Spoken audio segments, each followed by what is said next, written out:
welcome to this extremely special show of Heads Up. Now, the CEO of Microsoft, Mr. Satya Nadella, is visiting India, and he spoke to over 1 lakh students via satellite and some here in Delhi. He's been visiting India and talking a lot about the different initiatives, platforms and tools that Microsoft creates to help many young entrepreneurs and young business leaders. Here is an excerpt from Mr. Nadella's speech.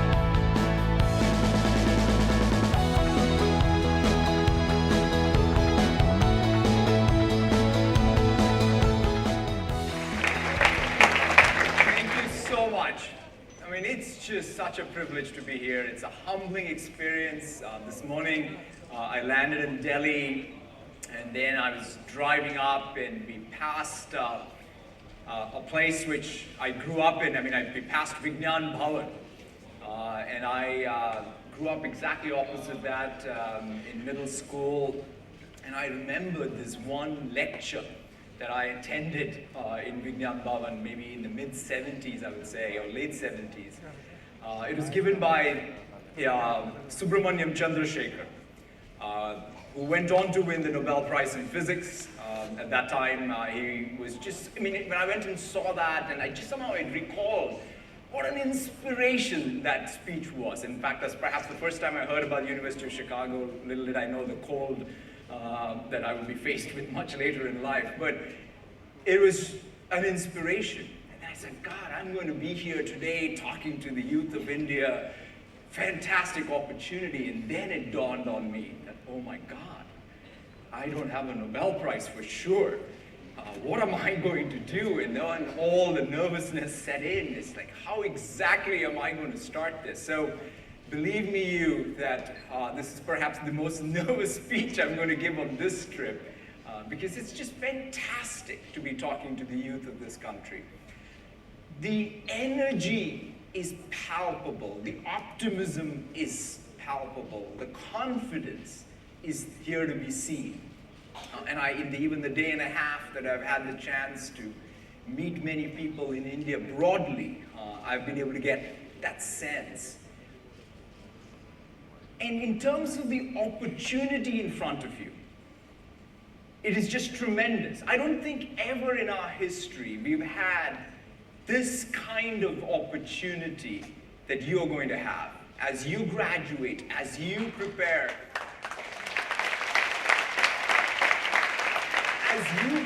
to make a dent in the universe, as you prepare to really change the world. The opportunity in front of you is unparalleled. It really comes down to the ingenuity of the human capital in this country in terms of what it is that you're going to do and shape and change. The other thing that strikes me is, perhaps more so than ever before, most of the opportunity and change gets created by people with very diverse set of backgrounds coming together to innovate.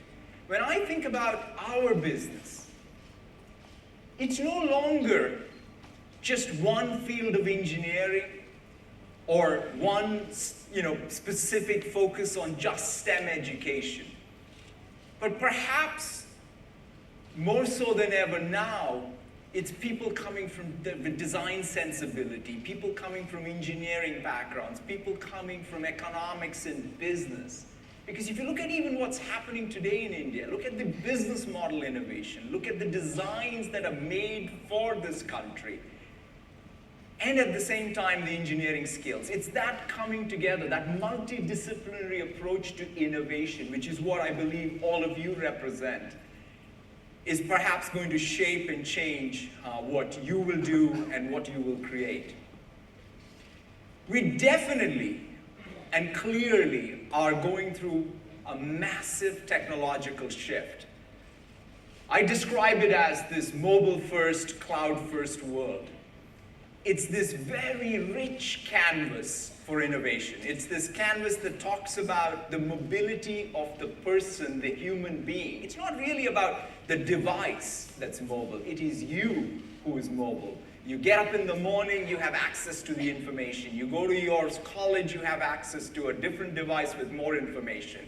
You then come back home, you're reminded of what you have to sort of get done.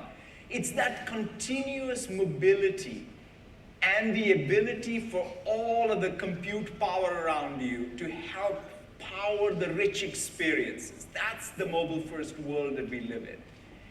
And this mobility comes about because of the rich cloud infrastructure. And in particular, the ability of this infrastructure to reason over the information, the data.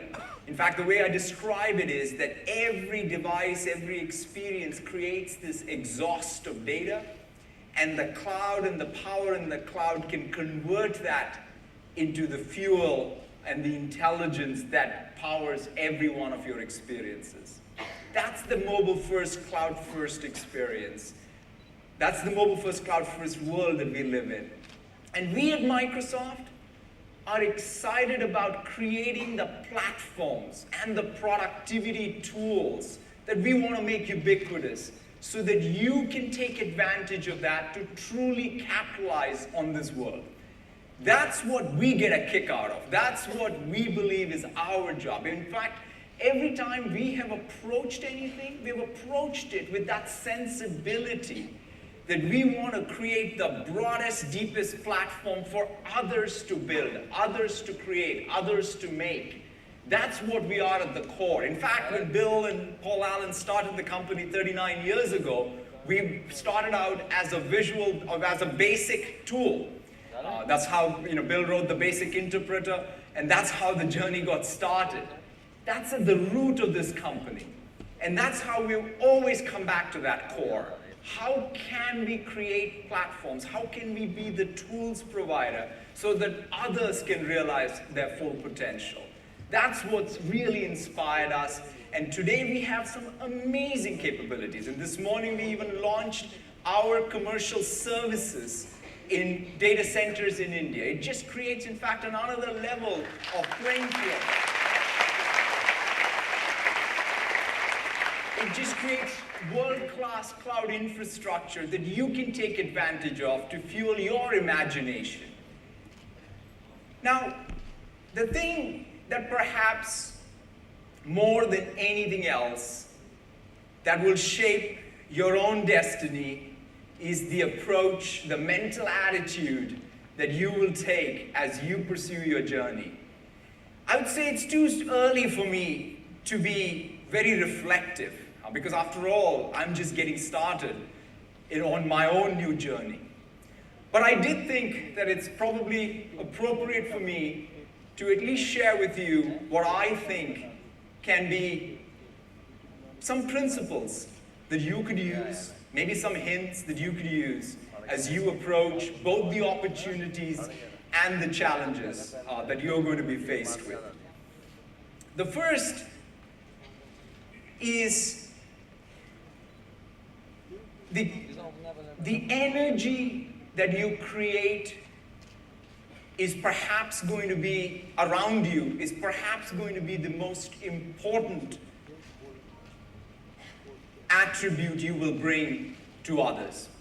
In fact, one of the things that I've always asked and debated myself, is it IQ or is it EQ?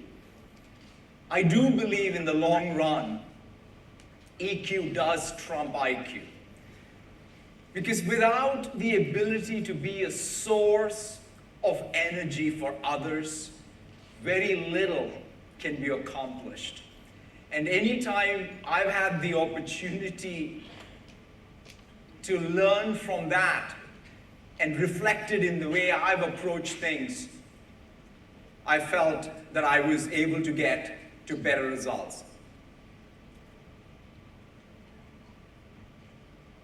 The other piece, I would say, which perhaps most shaped me in my journey, was this constant quest to learn.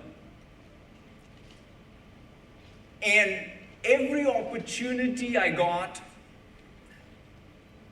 I took it as a learning experience. In fact, what has been one of my biggest privileges in the last 7 months was to meet so many distinguished people across different walks of life and get all kinds of advice. And believe me, CEOs are great at giving advice. And talking to them, you learn a lot. And being able to constantly pursue that and push yourself to have your antennas up. In fact, the way I have derived energy is by sort of trying to listen to who is setting some standards. And you can see it, quite frankly. Every day somebody's got some idea or some way to do something which sets a new standard, a new bar for you to get inspired by. And lastly, perhaps most important of all, is you have to fall in love with what you do. Because everything else then simply becomes easy. If you just are so passionate about what you do, one, it doesn't feel like work for sure. And more importantly, it is perhaps the best way to find meaning in what you do. And I was just thinking about sort of what's the best way to capture it. And I remember reading this Gandhi quote, which I think is the most appropriate way to capture it. He said something along the lines of saying that live every day as if it's your last day, but learn as if you're going to live forever. And I believe that it captures the essence of how I think the youth in this country can face the future and the opportunity ahead. Thank you so very, very much. It is such a privilege.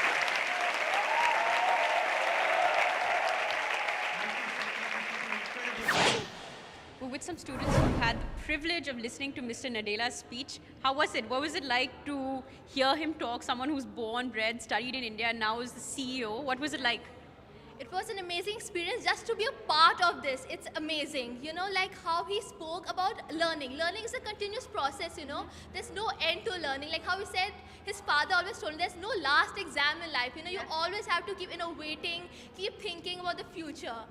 And there's one more thing that he mentioned. Yeah, he told us about IQ and EQ. Like there are two things: intelligent question and energy question. Like after some time, he managed to understand that EQ is more important than IQ to reach somewhere in life. You need to have that energy to always keep on going ahead and learn something new. Yeah. And so that is what inspired us, and it was a really great experience to listen to him and to know that he's from our country and he has grown to such a level. Yeah. So it was really great. It's an inspiration for us, you know, ki how, you know, from small beginnings, how you can reach the world. It's for us at this age, you know, at this peak of our career, it's an inspiration to be a part and to hear him speak. It was an amazing experience. Absolutely, and he was talking a lot about, you know, how this youth of India has a lot of opportunities and possibilities ahead of them. As sort of like the world is at your feet. What exactly does that mean? Because he can say it, but what do you actually feel? Do you feel that you have a lot of opportunities and possibilities ahead of you? As students are the future for tomorrow, and we are building the IT sector for tomorrow, and if we don't take a stand right now, then we as a country, we won't be technically forward. We will be always behind. We would be as a developing country, not as a developed country. We are provided with various resources, Dream Spark, App Labs and all. They help us to build, to innovate, and that leads us to a better place. Yeah. What is, you guys have been talking about all these Microsoft initiatives. What is a Microsoft student partner? What sort of work do you do, and what are some other programs that Microsoft has that help students and entrepreneurs? So basically, Microsoft has an event like Imagine Cup that helps a student to come up with the talent, new talents in the country, and show our talent in an international level. So Microsoft has a lot of initiatives that help the youth in terms of creating, ideating, collaborating. What do you think are some other ideas that perhaps other companies or other organizations can also do to help students and entrepreneurs? See, if I talk about a vision, so after coming in 10 years, I think that the companies are limited. So therefore the jobs are also limited, but the number of engineers or other graduates are increasing day by day. So what we need, the answer to this question is simply one word answer, that is the startups. Companies need to come ahead and provide the students with the opportunities to come up with some unique and innovative ideas so that they can establish start their own startups, like a company which is having a promising future, so that those students can create job for new students also, so that So now what we need to do, we need to, rather than becoming a job seeker, we need to become a job creator with some startups. So that is where the future lies. We're going to slip into a short break, but don't go away. We have lots more on the other side.